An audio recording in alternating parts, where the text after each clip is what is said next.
the gift economy, all these structures that are built around stupid ideas of what things are worth, and that everything has to be an exchange. Even marriage, there are whole books on how marriage is an exchange, and how if your husband works and you don't, and then you start feeling bad because you're not in exchange, he's bringing all the money and all this crap. What are we going to do?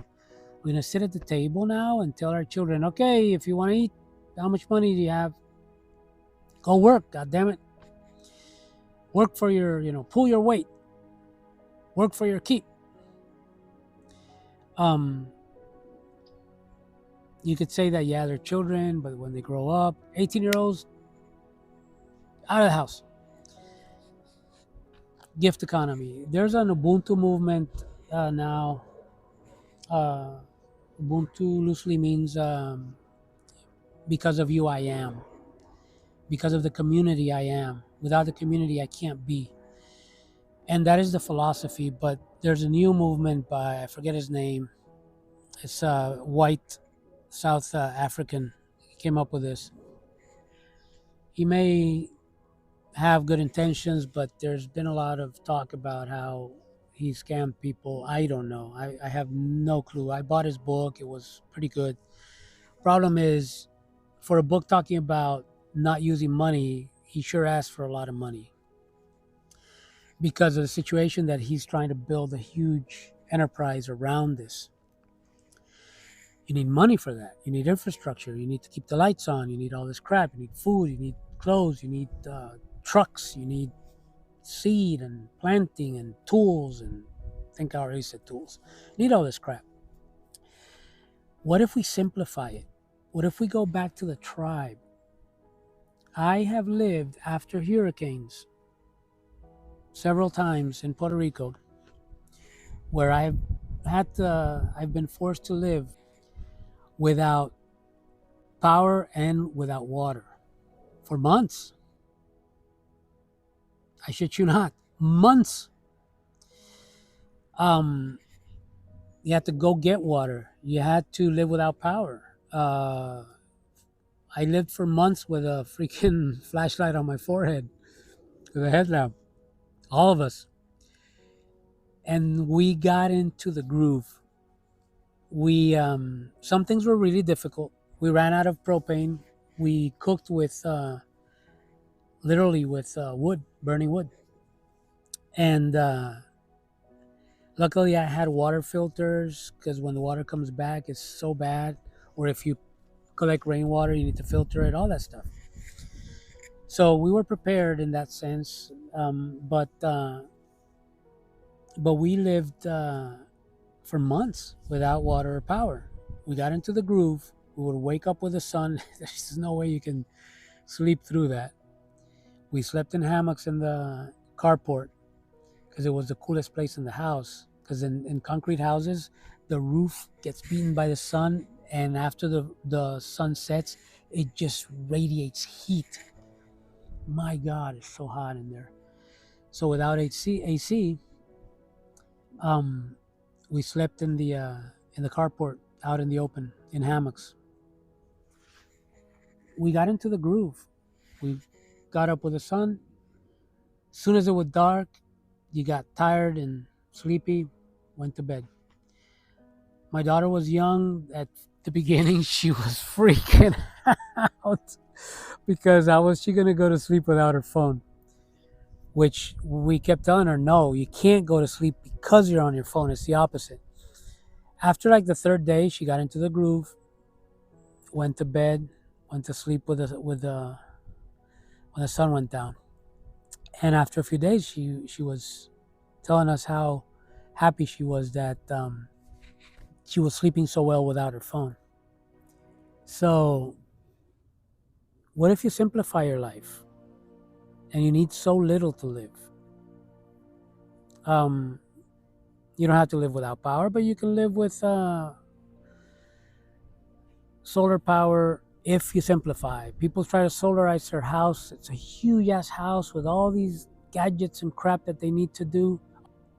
So what if you simplify your life and you live in a tiny I don't know, one of those dome tents or a dome house that's really strong, or a tiny home, hut type of thing, composting toilets.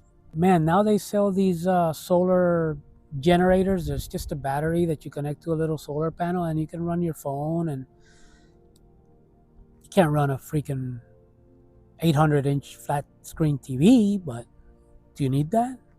Do you need to watch movies in anything bigger than a big phone that we have now? You need a tablet to watch movies because it has to be bigger. Even that can be powered by a solar generator or solar powered batteries.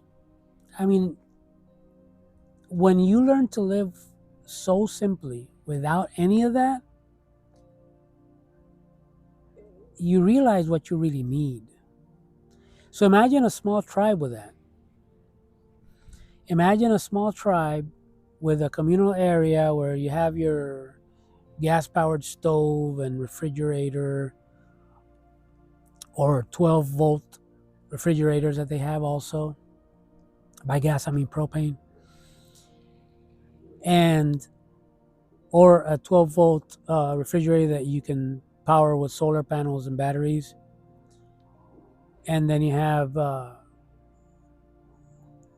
rainwater collection with good filters so you can drink it and cook with it and take showers. People are afraid of rainwater nowadays. And you have a small communal area, and then you have each person or each couple's tiny home or hut or tent or freaking whatever you want to do, or go cowboy and sleep out in the open with a tarp.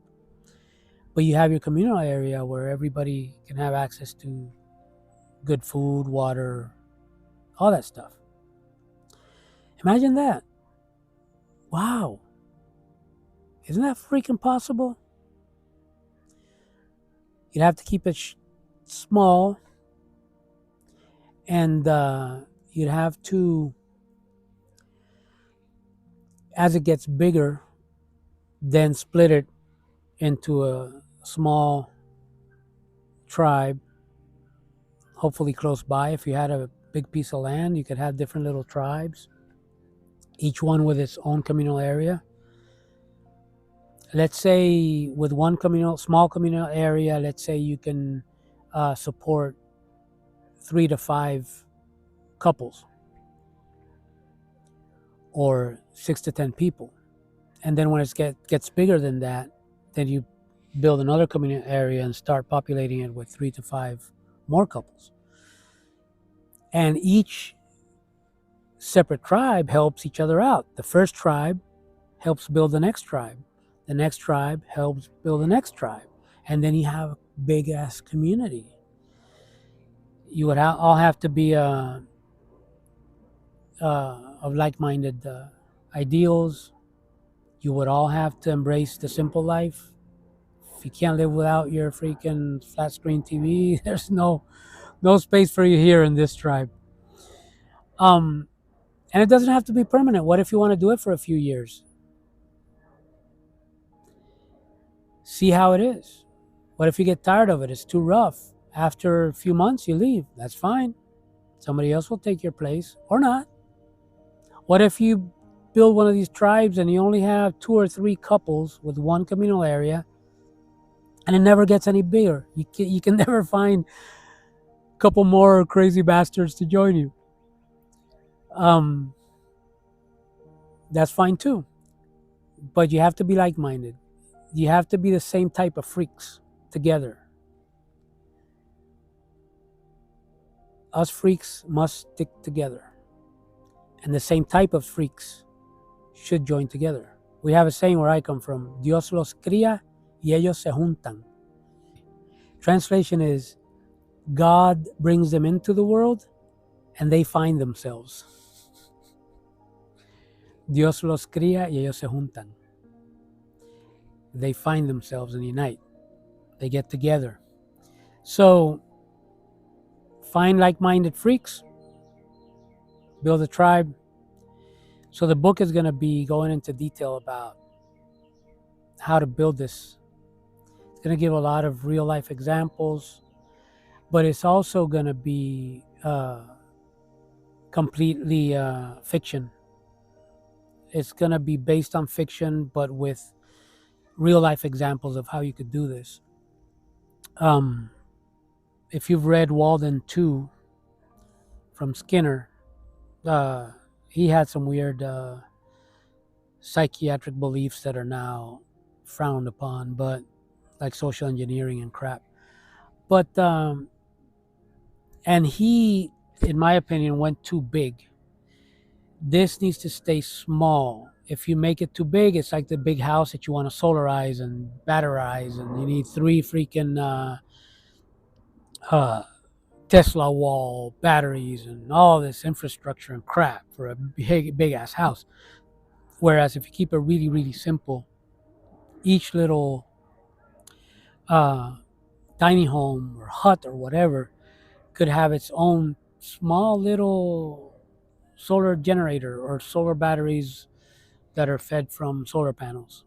I'm even going to include diagrams and all this crap because I've studied this very hard.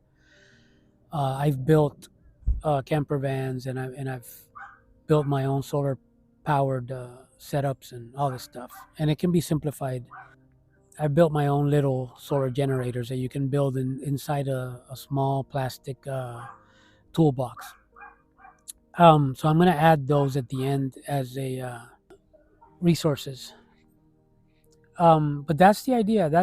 I've given up too much of what the book's going to be. But yeah, this is going to be my giving back, my trying to at least take some of the stuff that I've accumulated in this crazy bucket of brains and give some back to people that may find it useful. So it's going to be a story, and I've been told by many people that read my first book that they like my storytelling style. I'm grateful. I'm glad some people like it other than myself. And I'm going to take the same type of storytelling and tell the story, but with practical applications. So that's what I wanted to share in this video. And I hope you look forward to the book. It's going to take me a couple months to write. And after you write it, it's the editing that takes forever, man. Richard Bach famously said that he thought that none of his books were ever complete. They were never done. He had to force himself to stop the editing process at some point because it was good enough. His writing style is so simple, and he said that it took so long to get it to be that simple and that direct. So editing, that's the pain. That's the pain in the butt. Yeah, I'm working on that while I'm maintaining the Patreon, while making new videos for Patreon and for YouTube, while supporting Patreon and supporting YouTube. I'm busy. I'm busy as hell. Way busier than when I used to work full time. But this is a good kind of busy. I enjoy it, and I feel like it's very well worth it. So again, so grateful to everybody that's supporting the cause.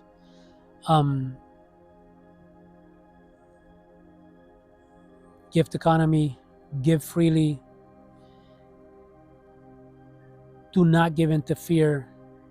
Do not believe the hype. Do not believe all this fear mongering about why we need to work to live and pay to eat, pay to live.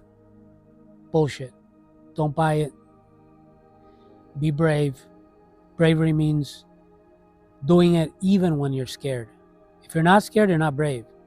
I'm scared, I'm going to do it anyway. That's bravery. That's true bravery. Be brave. Be scared. Do it anyway. Do something worthwhile. Do something that moves you. Anything. I don't give a shit what it is. Do it. Don't fall in the rut. I did that for too many years. You'll find excuses to fall in the rut. Don't rock the boat. Rock the fucking boat. Sink the fucking boat and swim. Fuck them.